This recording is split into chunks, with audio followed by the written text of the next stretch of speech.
अस्सलाम वालेकुम। एक्सरसाइज 10.2 के क्वेश्चन नंबर 2 में हमें साइन थीटा गिवन है और हमें इन्होंने ये कहा है कि जो थीटा है उसकी टर्मिनल रे सेकंड क्वाड्रेंट में we have to find sine 2 theta and cos theta by 2, यानी कि इसमें हमने डबल एंगल आइडेंटिटी यूज़ करनी है और इसमें हमने हाफ एंगल आइडेंटिटी यूज़ करनी है। अब द पॉइंट इज कि जब उन्होंने कहा है कि थीटा की टर्मिनल रे सेकंड क्वाड्रेंट में है तो हमें पता है add sugar to coffee. Second quadrant यानी ये वाला क्वाड्रेंट, इसके अंदर सिर्फ एस यानी साइन पॉजिटिव होता है और इसका इनवर्स कोसेकेंट पॉजिटिव होता है। These both are greater than zero. All the others, cos भी लेस देन जीरो होता है, टैन भी लेस देन जीरो होता है। लेस देन जीरो का मतलब है कि इनके आंसर नेगेटिव आएंगे और साइन के आंसर पॉजिटिव आएगा। अब हमें इसके हिसाब से सॉल्व करनी है। एंड लास्ट टाइम हमने जब इस तरह क्वेश्चन 10.1 में किए थे तो हमने इसको पाइथागोरस थ्योरम में किया था। We can use Pythagoras theorem in this as well, but there is another method and we are going to cover that today. तो हमें पता है, हमने 10th क्लास में पढ़ा था sine square theta plus cos square theta is equal to 1। और हमें अगर यहाँ से कॉस स्क्वायर थीटा की वैल्यू फाइंड करनी है, we can say cos square theta is equal to 1 minus sine square theta. 1 as it is minus as it is. Sine square theta का मतलब ये होता है साइन थीटा का होल स्क्वायर। साइन थीटा की value है हमारे पास 4/5 और इसका square, so this is equal to 1 minus 4 का स्क्वायर 16, 5 का square 25, this is equal to cos square theta. Cos square theta is equal to, यहाँ 1 है, इसके डिनोमिनेटर में भी 1 है, एलसीएम आएगा हमारे पास 25। तो हमने इस 1 को जब 25 से मल्टीप्लाई किया है तो इसको भी 25 से मल्टीप्लाई करेंगे। 25 minus 16 cos square theta is equals to 25 minus 16, that is equal to 9/25। अब यहाँ पे स्केयर था, हम ले लेते हैं स्केयर रूट।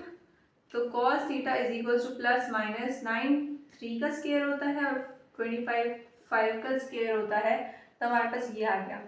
अब हमारे पास ये वैल्यू प्लस में भी हो सकती है माइनस में भी, लेकिन हमारे पास ये गिवन है कि सेकंड क्वाड्रेंट में थीटा लाई करता है और सेकंड क्वाड्रेंट में सिर्फ साइन पॉजिटिव होता है और cos theta is less than 0 in quadrant 2, so cos theta is equal to minus 3/5।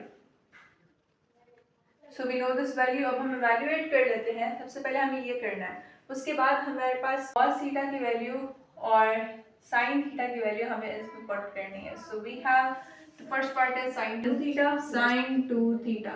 sin 2 theta का फॉर्मूला होता है 2 sin theta cos theta, 2 and 2 sin theta की जगह 4/5, cos theta की जगह अंदर पुट करना है माइनस 3/5। ऊपर वाले को ऊपर वाले से, नीचे वाले को नीचे वाले से मल्टीप्लाई करना है। 2 4s are 8, 8 3s are 24, minus 24 divided by 5 5s are 25। that is your answer of sin 2 theta। Second part है हमारे पास cos theta by 2। cos theta by 2 का फार्मूला होता है हमारे पास प्लस माइनस के रूट ऑफ 1 प्लस cos theta divided by 2 which is equal to plus minus के रूट ऑफ 1 प्लस cos थीटा की वैल्यू हमारे पास आई थी माइनस 3/5 डिवाइडेड बाय 2। यहाँ पे हमारे पास वंस अगेन हमें एलसीएम लेना है, हमारे पास है 1 माइनस 3/5, यहाँ इसके नीचे 1 है, डिनोमिनेटर में हमें चाहिए 5, तो इसको 5 से मल्टीप्लाई करेंगे तो 1 5 से 5 और न्यूमरेटर को भी 5 से मल्टीप्लाई करेंगे तो it becomes 5 minus 3 divided by 5 which is equal to 2/5। तो ऊपर हमारे पास आ जाता है प्लस माइनस के root of 2/5 divided by 2, 2/5 divided by 2, this means 2/5 और ये 2 नीचे डिनोमिनेटर में आएगा और you can write it as multiplied by 1/2। इस 2 से ये 2 cancel and we are left with plus minus square root of 1 का स्क्वायर रूट भी 1 ही होता है, तो हम इसको इस तरह भी लिख सकते हैं plus minus 1 by square root of 5 and this is equivalent to cos theta by 2। That is your solution. You could have solved it. cos theta की वैल्यू हम पाइथागोरस थ्योरम से भी फाइंड कर सकते थे और आइडेंटिटी से भी। So this is one way to do it and that is another. Let's meet in the next video. Allah हाफिज़।